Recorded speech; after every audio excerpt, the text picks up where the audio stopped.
عالما قديرا حيا قيوما سميعا بصيرا ونشهد أن لا إله إلا الله وحده لا شريك له ونشهد أن سيدنا ومولانا محمدا أرسله إلى الناس بشيرا ونذيرا قال الله تبارك وتعالى في الكلام المجيد والفرقان الحميد فأعوذ بالله من الشيطان الرجيم بسم الله الرحمن الرحيم بل الإنسان على نفسه بصيرا ولو ألقى معاذيره صدق الله العظيم وبلغنا رسوله النبي الكريم الأمين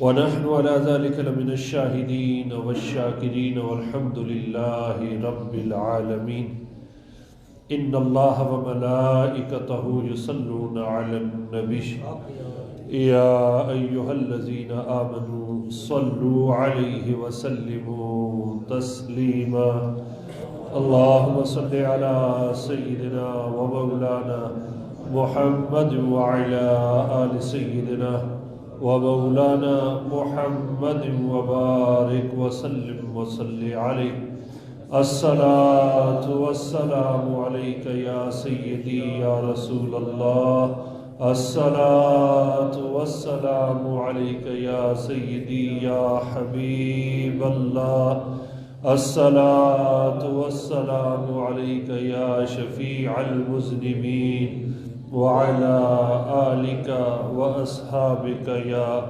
خاتم النبيين سورہ قیامہ 29ویں پارے کی ایک مکمل سورہ مبارکہ ہے جس میں قیامت کے احوال نزع کی تکالیف اور منظر بیان کیا گیا ہے۔ لوگ پوچھتے ہیں کہ قیامت کب آئے گی؟ یسألو ایان یوم القیامہ، کہ قیامت کب ہے؟ قیامت کے بارے میں بتایا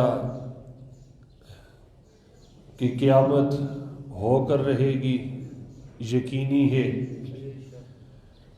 اور جس وقت روح نکل جائے تو سمجھو تمہارے لیے یہی قیامت ہے۔ ایک لمحے کی دیر ہے، روح نکلنے کی دیر ہے، جیسے ہی روح نکلے گی تو قیامت ہے۔ پھر قیامت کے مناظر ذکر کیے اور ساتھ بتا دیا یُنَبَّأُ الْإِنسَانُ یَوْمَئِذٍ بِمَا قَدَّمَ وَأَخَّرَ، جو تم نے پہلے کیا، جو تم نے بعد میں کیا، اس سب کی خبر، کیا کچھ کرتے رہے، کیا کچھ لے کر آئے، کیا کچھ چھوڑ کر آئے۔ بل الانسان علی نفسہ بصیرہ، رب فرماتے ہیں بتانے کی کیا ضرورت ہے کہ تمہیں میں بتاؤں کہ تم نے یہ کیا، تم نے وہ کیا، اور نیکیاں اتنی ہیں اور تمہاری بدیاں اتنی ہیں اور تمہارے عیب اتنے ہیں اور تمہاری اچھائیاں اتنی ہیں، تو اپنے حال پر خود گواہ ہے۔ بل الانسان علی نفسہ بصیرہ، تو خود دیکھ رہا ہے کہ تو نے کیا کچھ کیا اور کیا کچھ نہیں کیا، کیا اچھا کیا اور کیا برا کیا۔ وَلَوْ أَلْقَى مَعَاذِيرَهُ، ہاں آج کا وہ دن ہے کہ آج تو جتنے بہانے کر سکتا ہے کر لے، تیرا ایک بہانہ بھی سنا نہیں جائے گا۔ یہ دنیا میں ہی اللہ پاک ہمیں وارننگ دے رہا ہے، بتا رہا ہے کہ تو اپنے حال سے خود ہی باخبر ہے اور خود ہی تجھے تیرا حال معلوم ہے، اور تو جانتا ہے کہ تو نے کیا کچھ کیا ہے، اور قیامت کے دن جو تو بہانے کرے گا اور جو بہت دور دور کی باتیں لے کر آئے گا، قیامت کے دن پھر تیری کوئی بات سنی نہیں جائے گی۔ تو عقل مند انسان وہی ہے جو دنیا میں ہی اپنے آپ کو تیار کر لے، جو دنیا میں ہی اپنے عیبوں سے واقف ہو جائے اور ان کو دور کرنے کی کوشش کرے۔ یہ ہو نہیں سکتا کہ انسان ہو اور اس میں کوئی کمی بیشی نہ ہو، کوئی عیب نہ ہو، سوائے انبیاء کرام علیہم السلام کے کوئی بھی اس کائنات میں معصوم نہیں۔ انبیاء معصوم ہیں، اللہ پاک نے ان کو عیبوں سے پاک پیدا فرمایا اور دنیا سے ظاہری وصال ہونے تک وہ عیبوں سے پاک تھے۔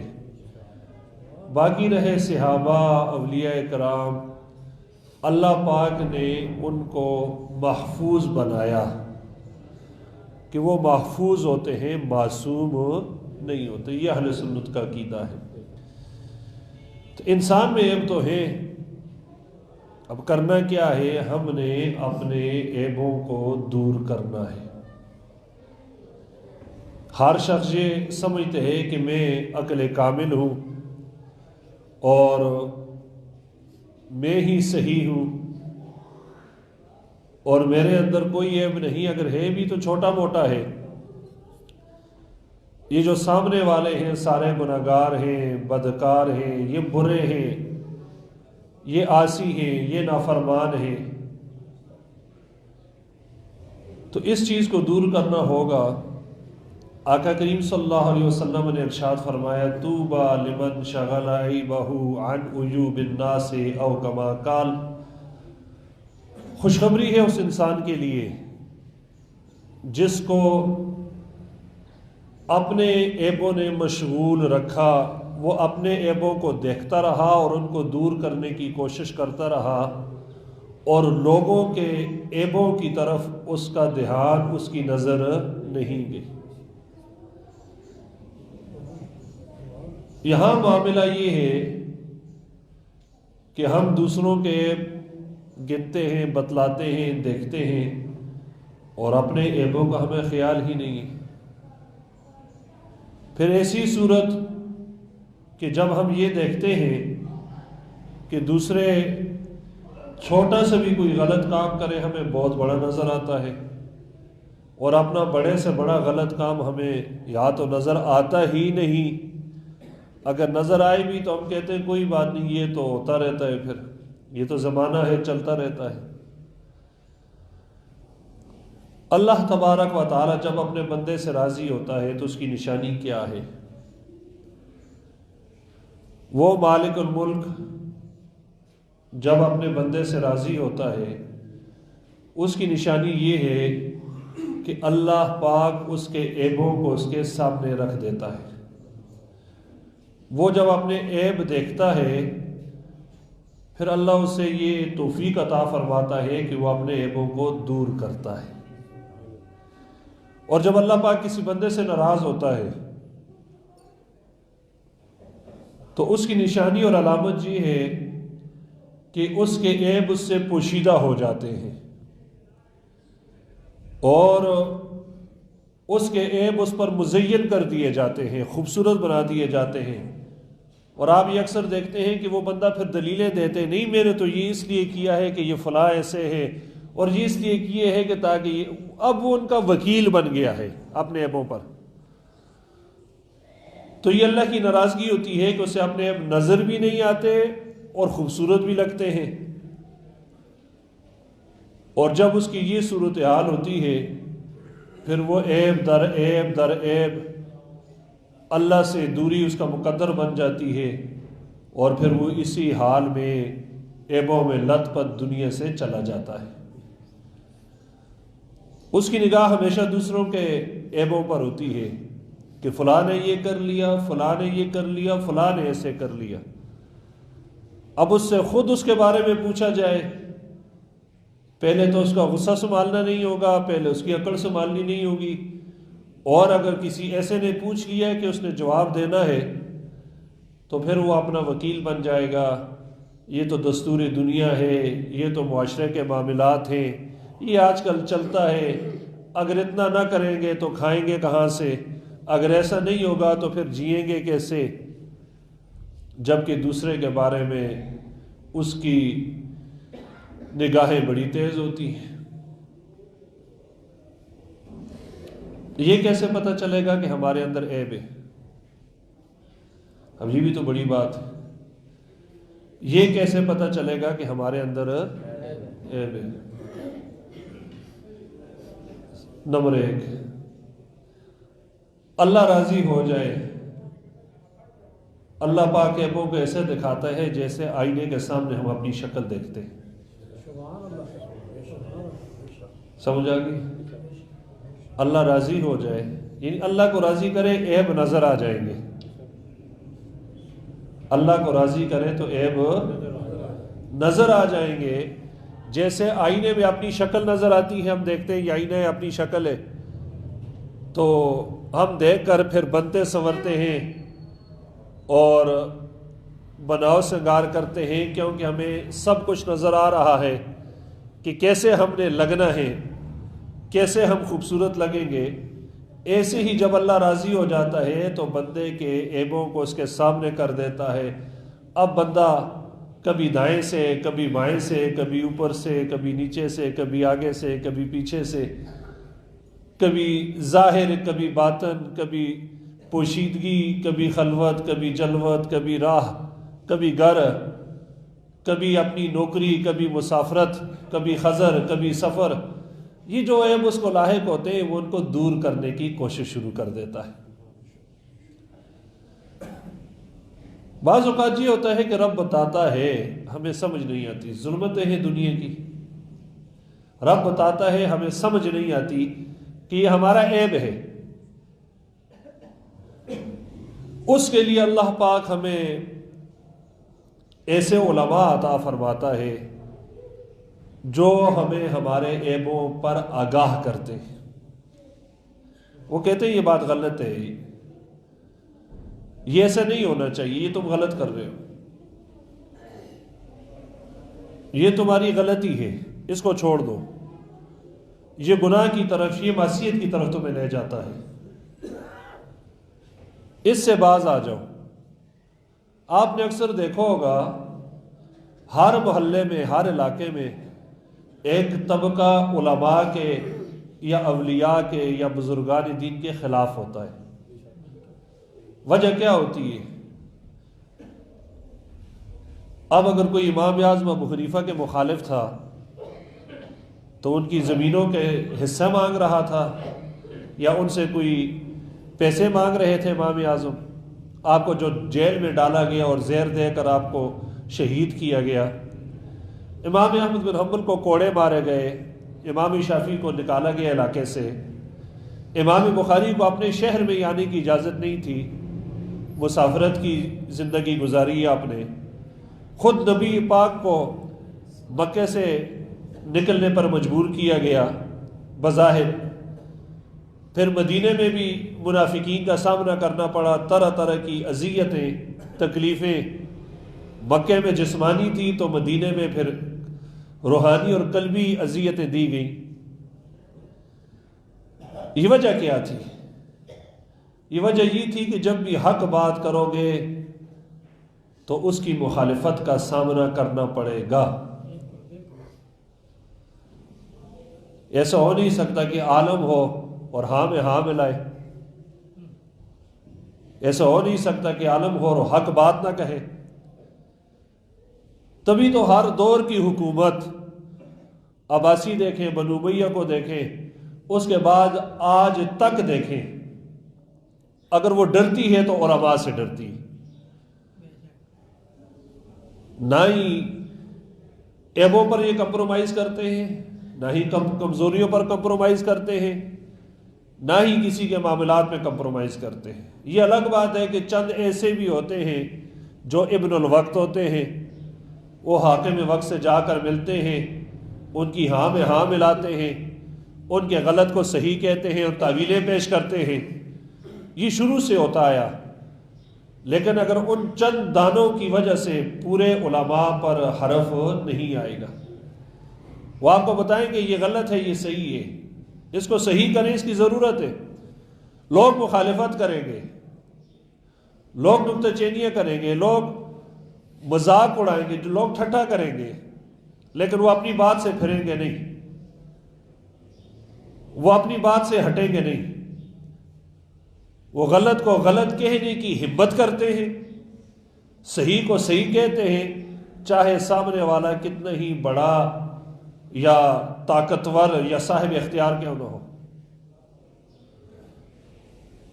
تو دوسرا رب کا یہ کرم ہوتا ہے کہ کوئی ایسا عالم آپ کو نصیب ہو جاتا ہے کہ وہ آپ کو آپ کے عیبوں کے بارے میں بتاتا ہے کہ یہ تمہارے عیب ہیں، اپنے ان عیبوں کو دور کریں۔ ان کا کام ہے تبلیغ، ان کا کام ہے بلغوا عنی ولو آیا، ایک ایک بات آپ تک پہنچانا۔ آگے کوئی مانے تو ان کی مرضی، انکار کر دے تو ان کی مرضی، لیکن یہ اللہ کی طرف سے دوسری دستک ہوتی ہے کہ پہلے اللہ خود آگاہ کرتا ہے بندے کو اس کے عیبوں پر۔ دوسری دستک یہ ہوتی ہے کہ اللہ پاک اس کو ایسے علماء عطا فرماتا ہے کہ وہ علماء اس بندے کو بتاتے ہیں کہ یہ تمہاری غلطی ہے۔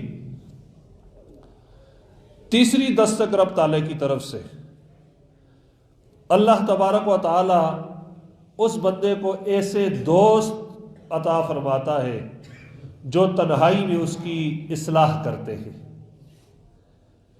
آج کل تو دوستی اس چیز کا نام ہے کہ پوری مجلس میں اس کا مذاق اڑایا جائے، ٹھٹھا کیا جائے، اس کو دوستوں کے سامنے یا مجلس والوں کے سامنے ذلیل کیا جائے۔ ایسا دوست جو پیٹھ پیچھے تمہاری عزت کرے، پیٹھ پیچھے تمہارا اچھا کہے، تمہاری تعریف اور تمہاری نیکیوں کا تذکرہ کرے، اور جب تم اسے اکیلے میں میسر آ جاؤ، اکیلے میں ملاقات ہو جائے تو تمہیں تمہارے عیبوں سے آگاہ کرے، وہ ہوتا بظاہر تمہارا دوست ہے لیکن اللہ تعالیٰ کی وہ دستک ہوتی ہے۔ اللہ تعالیٰ تمہارے دل کا دروازہ کھٹکھٹا رہا ہوتا ہے، میرے بندے ان باتوں کو دور کر لے، یہ نہیں بول رہا، یہ خدا بول رہا ہے۔ بندہ غافل ہے، دوست کی باتوں کو ہنسی میں لے لیتا ہے، سنجیدہ نہیں لیتا، اس دستک کو سمجھتا نہیں ہے، پس پش ڈال دیتا ہے۔ پھر اللہ پاک چوتھی دستک دیتا ہے، وہ اس طرح کی دستک ہوتی ہے کہ رب تعالیٰ کچھ لوگ اس کے حاسدین پیدا فرما دیتا ہے، جو اس کے مخالف ہوتے ہیں، جو اس کا برا چاہتے ہیں، جو اس سے حسد کرتے ہیں۔ اور حسد والے کے بارے میں آتا ہے کہ اس کی آنکھ بڑی ہو جاتی ہے، جیسے کیمرے میں کے اندر ہم زوم کرتے ہیں نا تو چھوٹی سی چیز یکدم بڑی ہو جاتی ہے، وہ دور کی چیز قریب آ جاتی ہے۔ حاسد کی آنکھ بھی ایسے بڑی ہو جاتی ہے، کسی کا چھوٹا سا عیب اس کو بہت بڑا نظر آتا ہے۔ اب ایک ہی بات کے متعلق دو بندوں سے پوچھو، ایک عام بندہ ہے وہ کہے گا ہاں یہ برا کیا ہے، دوسرا کہے گا نہیں یار اتنے تو برا کوئی کرنے والے ہی نہیں ہے، کیونکہ یہ حاسد ہے، اس کی چھوٹی سی برائی، چھوٹا سا عمل جو ہے برا، اس کو اتنا بڑا نظر آیا۔ پھر یہ حاسد کیا کرتے ہیں، اس کے چھوٹے چھوٹے معاملات بڑھا چڑھا کر بیان کرتے ہیں۔ یہ بندہ پھر ان کا دفاع کرتا ہے، اس پر دلیلیں دیتا ہے۔ اللہ پاک فرماتا ہے یہ میری چوتھی دستک ہے، تو ایسا کر، دفاع کرنے کی بجائے اپنے ان عیبوں کو دور کر دے۔ سمجھا ہی نہیں ہے، ان عیبوں کو دور کر دے، یہ تمہارے عیب ہیں، جب تک تو ان کے ساتھ رہے گا تو قابل قبول نہیں ہے، جب تک تو ان کے ساتھ رہے گا تو عیب والا ہوگا، اور اللہ عیب والا قربانی کا جانور قبول نہیں کرتا، تو امت محمدیہ کا ایک فرد ہے۔ اکثر یہ سوچا جاتا ہے قربانی کا جانور سینگ ٹوٹ جائے تو دم کٹ جائے تو لنگڑا ہو جائے تو کھانا تو پھر بھی ہم نے، اللہ کو قبول کیوں نہیں ہے؟ سمجھو نہیں سمجھو؟ قربانی کا جانور اگر 2 لاکھ کا ہے تو کس نے کھایا؟ اور اگر 50,000 کا ہے؟ کا لاغر کمزور اتنا کہ چل کر وہ ذبح گاہ تک نہیں جا سکتا، مذبح تک نہیں جا سکتا، اس کی قربانی نہیں ہوتی۔ لنگڑا ہے قربانی نہیں ہوتی، ٹھیک ہے، کانا ہے قربانی نہیں ہوتی، عیب ہے قربانی نہیں ہوتی۔ یا اللہ لنگڑا ہے پھر ہم نے کھانا ہے، کانا ہے پھر ہم نے کھانا ہے، سینگ ٹوٹے ہوئے ہیں پھر ہم نے کھانے، دم کٹی ہوئی ہے پھر ہم نے کھانا ہے۔ اور مزے کی بات یہ ہے کہ لنگڑا ہوگا ٹانگ تو ہوگی نا، سینگ کٹ ہوگا سینگ کھایا ہی نہیں جاتا، دم وہ پٹی ہوگی دم کھائی نہیں جاتی۔ تو جب گوشت اتنے کا اتنا ہی ہے تو پھر یہ عیب کیوں بتائے؟ تاکہ بندہ عقل کرے۔ وہ رب تعالیٰ عیب والا جانور قبول نہیں کرتا تو عیب والا انسان کیسے قبول کرے گا؟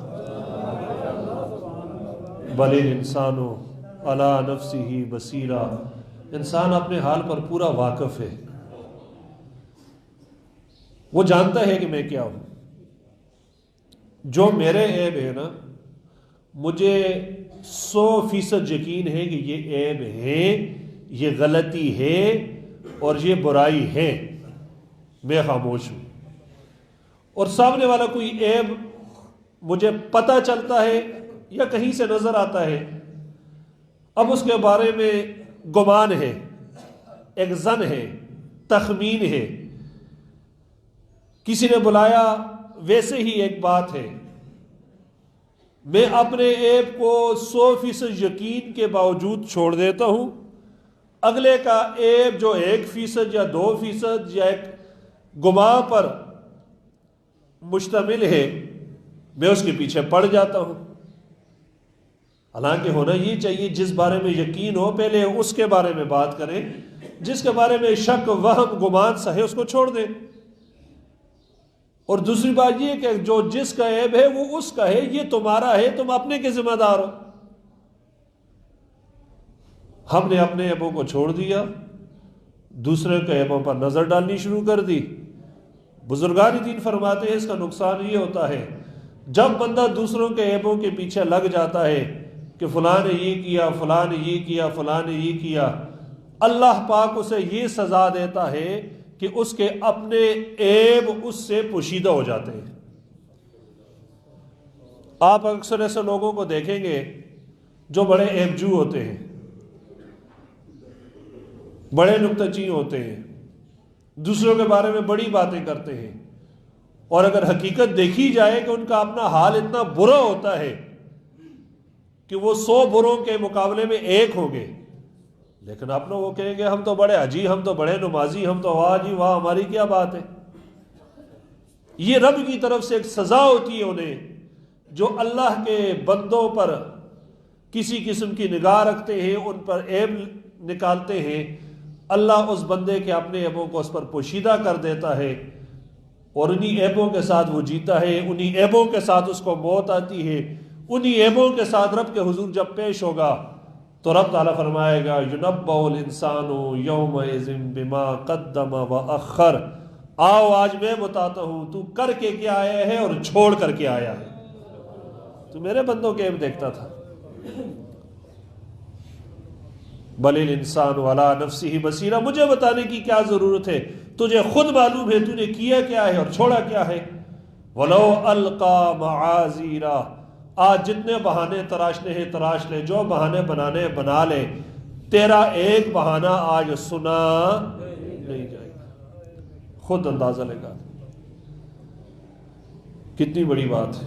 لیکن ہم وہی، تو جب قربانی کا جانور عیب والا قبول نہیں، نماز کے لیے آتے ہیں، کپڑے پاک ہو، جگہ پاک ہو، قبلے کی طرف منہ ہو، جسم پاک ہو، توجہ اللہ ہو،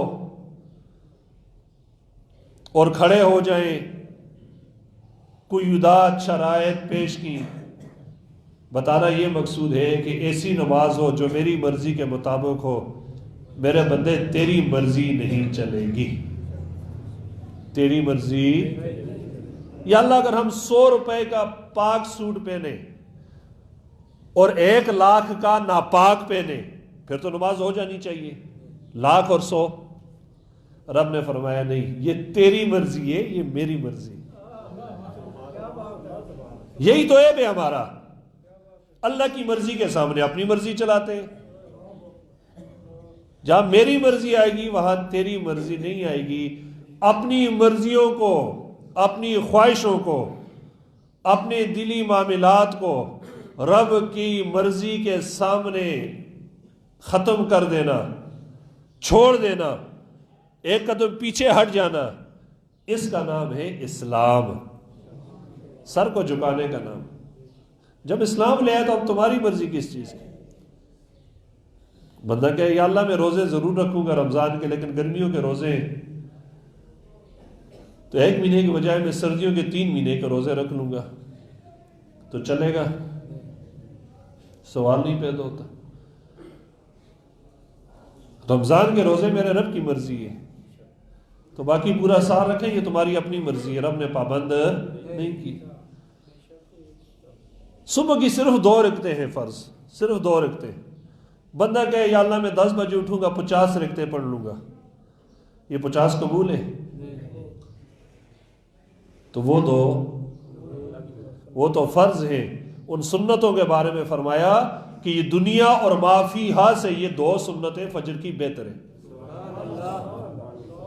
رب کی مرضی. ہمارے اندر عیب سب سے بڑا یہ ہم اپنی مرضی ٹھوسنے کی کوشش کرتے ہیں.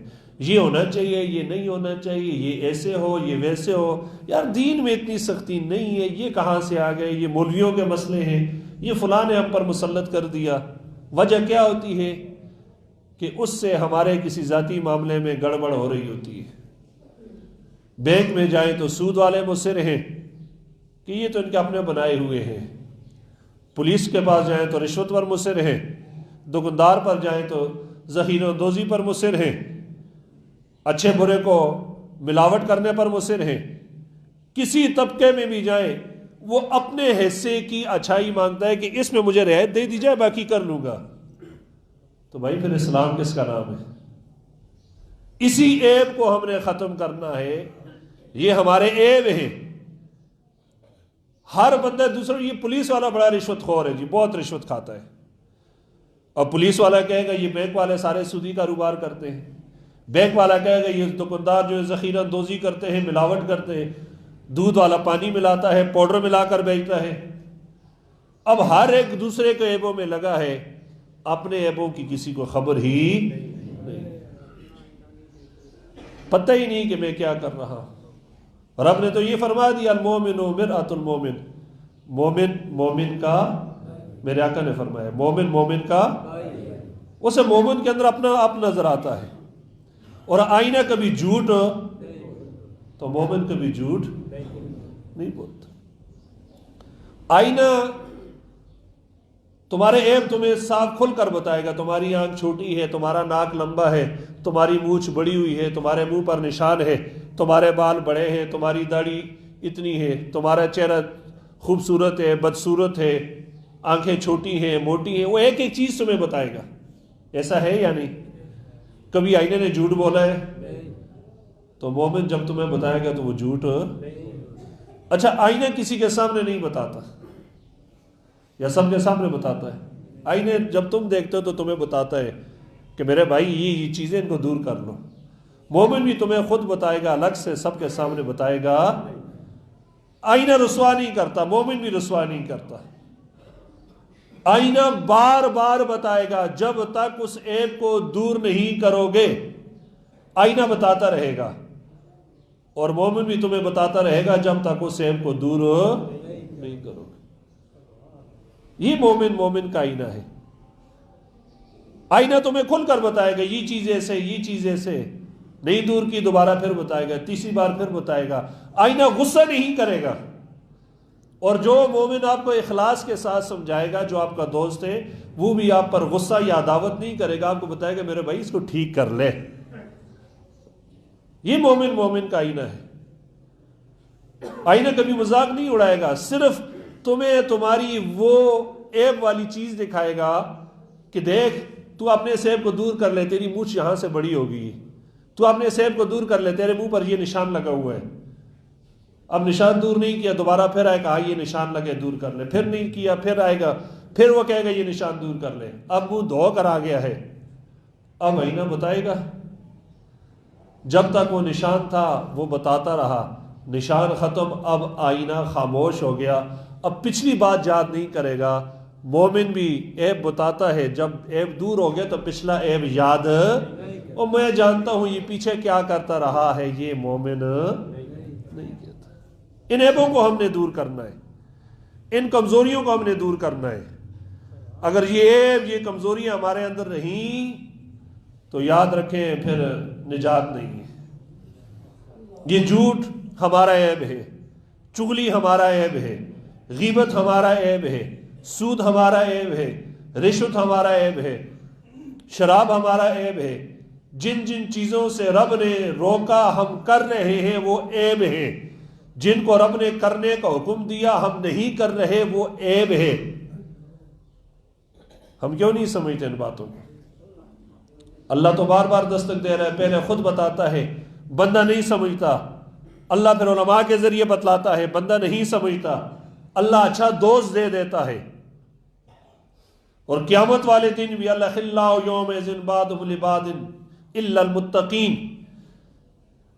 کہ قیامت والے دن بھی اگر کوئی کام آئے گا تو وہ اچھا دوست کام آئے گا، نہیں تو سارے ایک دوسرے کا دشمن ہوں گے. متقین ایک دوسرے کے کام آئیں گے جو دوستی میں ہوں گے. پھر بھی بندہ نہیں سمجھتا، پھر اللہ اس پر حاسد، اس پر دشمن بنا دیتا ہے. وہ دشمن بناتے ہیں، تیرا یہ عیب ہے، تیرا یہ عیب ہے. وہ پھر اپنے عیبوں کو دور کرنے کی کوشش کرتا ہے.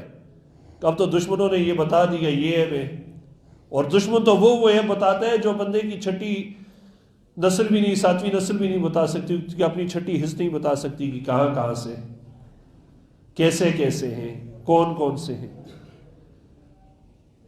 ہم تو مالک سے اتنے غافل ہو چکے ہیں، مالک دن میں 5 مرتبہ بلاتے ہیں، ہم نہیں آتے. ہم میں سے کسی کو لگتا ہے یہ عیب ہے؟ جمعے میں دیر سے آتے ہیں، جلدی بھاگنے کی کوشش کرتے ہیں. ہم میں سے کسی کو یہ لگتا ہے کہ یہ عیب ہے کہ ایسی کون سی غلطی ہے کہ رب اپنے گھر میں ہمیں بٹھانا نہیں چاہتا؟ جانوروں کو دیکھیں، ان کا کیا حال ہے. وہ تو اپنے مالک کی آواز پر ایک آواز دیں تو بکری کہیں دور چل رہی ہوگی، جب مالک اپنی آواز میں اس کو بلاتا ہے تو دوڑتی ہوئی آتی ہے یا نہیں؟ کتے کو دیکھ لے کہیں دور ہوگا، مالک اس کو بلائے گا دور سے، کتا کتنی اسپیڈ سے دوڑتا ہوا آتا ہے، آتا ہی نہیں آتا. تو ہم کیا کہتے ہیں یہ کتا ہے. اب سوچیں کتا کون ہے؟ ہمیں مالک بلاتے ہیں ہم، اور شرمندہ بھی نہیں ہے اس پر. ہمیں کوئی شرمندگی بھی نہیں ہے کہ ہم شرمندہ ہو جائیں، یہ غلط ہے. ہمیں شرمندگی بھی کوئی نہیں، ہم کہتے ہیں ٹھیک ہے جی چلتے ہیں، چلنے دیں. گھوڑا ہے، اپنے مالک کا وفادار ہے، مالک اس کے آگے دانہ ڈالتا ہے، اس کو تاکے کے آگے باندھتا ہے. اب جیسے ہی دانہ کھانا شروع کر دیتا ہے، سواری آتی ہے جی مجھے لے جائیں. وہ وہاں سے وہ بورا سا اٹھا کر اس کے منہ کے سامنے سائڈ پہ رکھ دیتا ہے، اور اس کا منہ آگے سے بوکا سا منہ پہ لگا دیتا ہے. اکثر ہوتا ہے یا نہیں ہوتا؟ رب نے 1 مہینہ بوکا لگایا ہمارے منہ پر، ہماری چیخیں نکل گئی. گھوڑے کے منہ پر ہم 12 مہینے بوکے لگائے رکھتے ہیں. ابھی اس نے دانے میں منہ ہی ڈالا تھا، مالک نے اٹھا دیا، سواری بیٹھی، گھوڑے کو بگانا شروع کر دیا. اب گھوڑے سے یہ بھی نہیں پوچھا کہ پیشاب پہانا کرنا ہے یا نہیں کرنا. اب سواری نے یہ کہا کہ میں نے جلدی پہنچنا ہے، اسٹیشن سے گاڑی نکل جائے گی، میں نے آگے پہنچنا ہے، دفتر میں لیٹ ہو جاؤں گا. اب مالک نے دانہ بھی اٹھایا، اس کو پیشاب پہانے کا موقع بھی نہیں دیا، اور اوپر سے چابکیں بھی مار رہا ہے کہ جلدی جلدی دوڑ کر جا. ایسا ہے یا نہیں ہے؟ اب گھوڑے کو پخانا آیا ہے، لیڈ کرنی ہے، وہ بھاگتے بھاگتے لیڈ کرتا ہے. میری بات توجہ کرنا. گھوڑا کب لیڈ کرتا ہے؟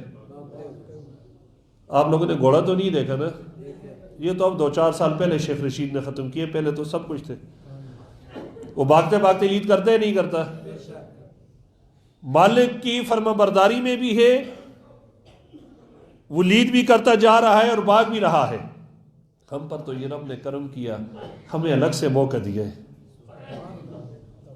ہمیں یہ نہیں کہا کہ لیڈ کرتے کرتے تم بھی آؤ، ہمیں تو کہا پاک صاف ہو کر آؤ.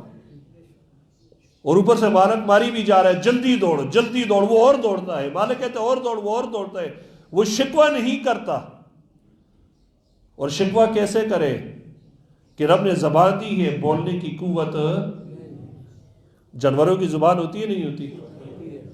سوچے کبھی؟ زبان ہے، بولنے کی قوت. ہمیں اللہ نے زبان بھی دی ہے بولنے کی، لیکن قیامت والے دن جب بولنے کی قوت رب تعالیٰ زبان سے لے لے گا تو پھر کیا ہوگا؟ سمجھے اس بات کو. اب اگر گھوڑے کو رب نے زبان میں قوت دی ہوتی بولنے کی تو گھوڑا مالک سے یہ کہتا کہ مجھے کھانے دے تو پھر آگے لے جا، 10 منٹ مجھے دے، میں ایک سائڈ پہ کھڑا ہو کر لیڈ کر لوں، پھر مجھے بھگا تو. اور اتنا مارنے کی کیا ضرورت ہے، جا تو رہا ہوں. اس کے باوجود گھوڑا سر نہیں اٹھاتا، اس کا سر جھکا ہوا ہوتا ہے. ہم ساری نافرمانیاں کرنے کے باوجود ہم اکڑ کر چلتے ہیں جیسا کہ ہم نے کوئی نافرمانی کی نہیں. وہ جانور بہتر ہے یا ہم بہتر ہے؟ جب مالک اپنے گھوڑے کو تیار کرتے جہاد کے لیے، اس کو کھلاتا پلاتا، گھوڑا سمجھتا ہے کہ مجھے مالک خاص کام کے لیے تیار کر رہا ہے. اب مالک اس کو تیار کرتے 6 مہینے کھلاتا پلاتا دوڑاتا، اور جب جہاد کا موقع آتا ہے آگے سے تیر چلتے ہیں، گھوڑے کو لگتے ہیں یا نہیں؟ گھوڑے زخمی ہوتے ہیں یا نہیں؟ تلواریں لگتی ہیں یا نہیں؟ نیزے لگتے ہیں یا نہیں؟ گھوڑا پیچھے نہیں ہوتا، مالک کو گراتا نہیں ہے، مالک کو چھوڑتا نہیں ہے. مالک دائیں موڑے تو دائیں مڑتے ہیں، بائیں موڑے تو بائیں مڑتے ہیں، سیدھا لے جائے تو سیدھا جاتا ہے. میں سوچ رہا تھا کہ قرآن میں یہ گھوڑوں کی رب نے قسمیں کیوں اٹھائی ہیں. یہ اس کی وفاداری ہے. وَالْعَادِيَاتِ ضَبْحًا فَالْمُورِيَاتِ قَدْحًا فَالْمُغِيرَاتِ صُبْحًا فَأَثَرْنَ بِهِ نَقْعًا فَوَسَطْنَ بِهِ جَمْعًا. گھوڑوں کی قسمیں اٹھائی. یہ تو ایسے بھاگتا ہے کہ اس کے پاؤں سے اٹھنے والی دھول کی قسم، اس کے سنبوں سے جو یہ پتھریلی زمین پہ چلتا ہے اور وہاں سے چنگاریاں نکلتی ہیں، ان چنگاریوں کی قسم. اور جب ریتیلی زمین میں چلتا ہے وہاں سے گرد اٹھتی ہے، اس گرد کی قسم. آگے رب تعالیٰ نے فرمایا جب یہ دشمن کے لشکر کے درمیان آ کر حملہ کرتا ہے اس حملے کی قسم. ساتھ ہی کہہ دیا ان الانسان لربہ لکنود. گھوڑے کی قسمیں اٹھائی. فرمایا انسان اپنے رب کا ناشکرا ہے. اس کو مالک نے کھلایا پلایا تیار کیا، آج اس نے وفاداری کی. ہمیں ہمارے مالک نے کھلایا پلایا، ہمیں جوان کیا، ہم کیا کہہ رہے ہیں؟ یار میری مرضی ہے، میں جو کروں، میں کسی کا پابند تو نہیں ہوں. تو رب فرماتے ہیں ان الانسان لربہ لکنود. اس گھوڑے سے سبق سیکھو جو اپنے مالک کا وفادار ہے. تو انسان ہے، تو میرا وفادار نہیں بن سکتا. یہ عیب دور کرے، اپنے مالک کے وفادار بن جائے، اپنے مالک کے وفادار بنے. یہ ہمارے عیب ہیں جو ہمیں نظر نہیں آتے، اور انہی عیبوں پر انشاءاللہ ہم آئندہ جمعہ میں بھی بات کریں گے. اللہ پاک ہمیں اپنے عیب دیکھنے اور ان کو صحیح کرنے کی توفیق عطا فرمائے. وآخر دعوانا ان الحمد للہ رب العالمین.